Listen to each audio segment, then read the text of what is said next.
Derek, balita ko, nanliligaw ka na daw kay Duday. Totoo ba yung nabalitaan ko?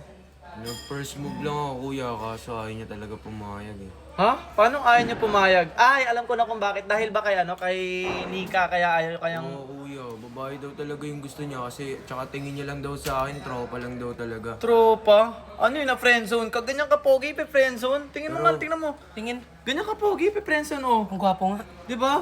Eh, ba't tingnan Sayang. mo mukha Kung mo? ako si Dudoy, ginawa ko yun. Di ba? Pero gagawin ko pa rin yung best Oo, ko. gawin mo pa rin.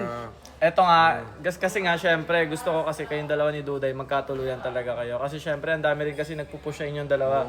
So ganito na lang gawin natin. Tutulungan na lang kita na mapa-oo si Duday. Hindi mapa-oo na maging girlfriend mo ha. Syempre kailangan, huwag natin mamadiliin. Yes. Kailangan unti-unti nating mapalambot yung puso ni Duday, 'di ba?